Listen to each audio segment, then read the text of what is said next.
श्री शिवाय नमस्तुभ्यम। हर हर महादेव। दोस्तों, स्वागत है आप सभी का आपके अपने भक्ति सागर चैनल में। दोस्तों, आज हम भगवान शिव के द्वादश ज्योतिर्लिंगों में से प्रथम ज्योतिर्लिंग सोमनाथ की कथा और उनकी महिमा की कथा श्रवण करेंगे। आइए शुरू करते हैं। बोलिए शिव शंकर भगवान की जय। ज्योतिर्लिंगों में सबसे पहले सोमनाथ का नाम आता है। अंत्य पहले उन्हीं के महत्व को सावधान होकर सुनो। महामना प्रजापति दक्ष ने अपनी अश्विनी आदि 27 कन्याओं का विवाह चंद्रमा के साथ किया था।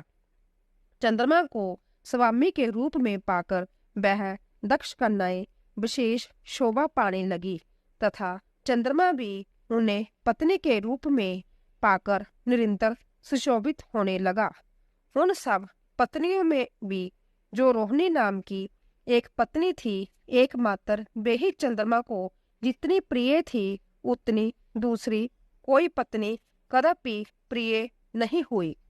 इससे दूसरी स्त्रियों को बड़ा दुख हुआ। वह सब अपने पिता की शरण में गई। वहां जाकर उन्होंने जो भी दुख था उसे पिताजी को निवेदन किया। वह सब सुनकर दक्ष भी दुखी हो गए और चंद्रमा के पास आकर शांति पूर्वक बोले, ये कलानिधे, तुम निर्मल कुल में उत्पन्न हुए हो। तुम्हारे आश्रय में रहने वाली जितनी स्त्रियां हैं उन सब के प्रति तुम्हारे मन में न्यू अधिक भाव क्यों है? तुम किसी को अधिक और किसी को कम प्यार क्यों करते हो? अब तक जो किया सो किया, अब आगे फिर कभी ऐसा विषमतापूर्ण बर्ताव तुम्हें नहीं करना चाहिए, क्योंकि उसे नरक देने वाला बताया गया है। अपने दामाद चंद्रमा से संभ्या ऐसी प्रार्थना करके प्रजापति दक्ष घर को चले गए। उन्हें पूर्ण निश्चय हो गया था कि अब फिर आगे ऐसा नहीं होगा, पर चंद्रमा प्रबल वावी से विवश होकर उनकी बात नहीं मानी। वह रोने में इतने आसक्त हो गए थे कि दूसरे किसी पत्नी का कभी आदर नहीं करते थे। इस बात को सुनकर दक्ष दुखी हो फिर संभ्या आकर चंद्रमा को उत्तम नीति से समझाने तथा न्यायोचित बर्ताव के लिए प्रार्थना करने लगे। दक्ष बोले, चंद्रमा सुनो, मैं पहले अनेक बार तुमसे प्रार्थना कर चुका हूँ, फिर भी तुमने मेरी बात नहीं मानी। इसीलिए आज शाप देता हूँ कि तुम्हें क्षय का रोग हो जाए। दक्ष के इतना कहते ही क्षण भर में चंद्रमा क्षय रोग से ग्रस्त हो गए। उनके क्षीण होते ही उस समय सब और महान हाहाकार मच गया। सब देवता और ऋषि कहने लगे कि हाय हाय, अब क्या करना चाहिए? चंद्रमा कैसे ठीक होंगे? मुने इस प्रकार दुख में पड़कर वह सब लोग बेहाल हो गए। चंद्रमा ने इंद्र आदि सब देवताओं तथा ऋषियों को अपनी अवस्था सूचित की। तब इंद्र आदि देवता तथा विशिष्ट आदि ऋषि ब्रह्मा जी की शरण में गए। उनकी बात सुनकर ब्रह्मा जी ने कहा, देवताओं, जो हुआ सो हुआ, अब वह निश्चय ही पलट नहीं सकता। अंततः उसके निवारण के लिए मैं तुम्हें एक उत्तम उपाय बताता हूँ। आदर पूर्वक सुनो। चंद्रमा देवताओं के साथ प्रवास नामक शुभ क्षेत्र में जाए और वहां महामृत्युंजय मंत्र का विधि पूर्वक अनुष्ठान करते हुए भगवान शिव की आराधना करे। अपने सामने शिवलिंग की स्थापना करके वहां चंद्रदेव नित्य तपस्या करे। इससे प्रसन्न होकर शिव उन्हें क्षय रहित कर देंगे। तब देवताओं तथा ऋषियों के कहने से ब्रह्मा जी की आज्ञा के अनुसार चंद्रमा ने वहां 6 महीने तक निरंतर तपस्या की। मृत्युंजय मंत्र से भगवान वृषध्वज का पूजन किया। 10 करोड़ मंत्र का जप और मृत्युंजय का ध्यान करते हुए चंद्रमा बाहर स्थिर चित्त होकर लगातार खड़े रहे।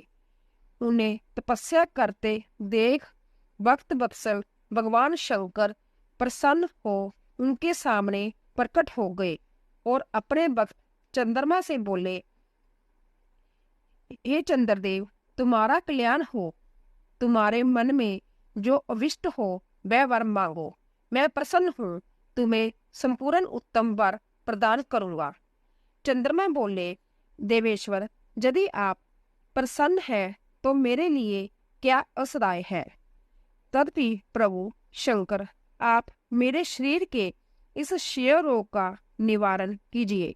मुझसे जो अपराध बन गया है उसे क्षमा कीजिए। शिवजी ने कहा, चंद्रदेव, एक पक्ष में प्रतिदिन तुम्हारी कला क्षीण हो और दूसरे पक्ष में फिर वह निरंतर बढ़ती रहे। तदंतर चंद्रमा ने भक्ति भाव से भगवान शंकर की स्तुति की।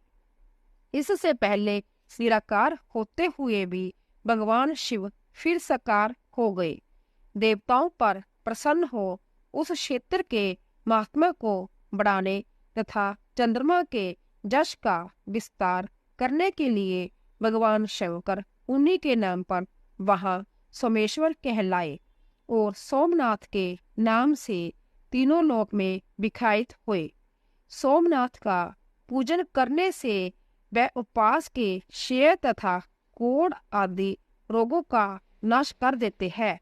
जय चंद्रमा धन्य है, कृतकृत्य है, जिनके नाम से तीनों लोकों के स्वामी साक्षात भगवान शंकर भूतल को पवित्र करते हुए प्रवास क्षेत्र में विद्यमान है। वही संपूर्ण देवताओं ने सोम कुंड की भी स्थापना की, जिसमें शिव और ब्रह्मा का सदा निवास माना जाता है। चंद्रकूट इस भूतल पर पापनाशन तीर्थ के रूप में प्रसिद्ध है। जो मनुष्य उसमें स्नान करता है वह सब पापों से मुक्त हो जाता है। क्षय आदि जो असाध्य रोग होते हैं वह सब उस कुंड में 6 मास तक स्नान करने मात्र से नष्ट हो जाते हैं।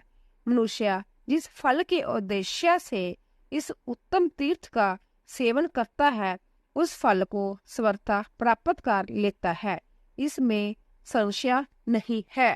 चंद्रमा निरोग होकर अपना पुराना कार्य संभालने लगा।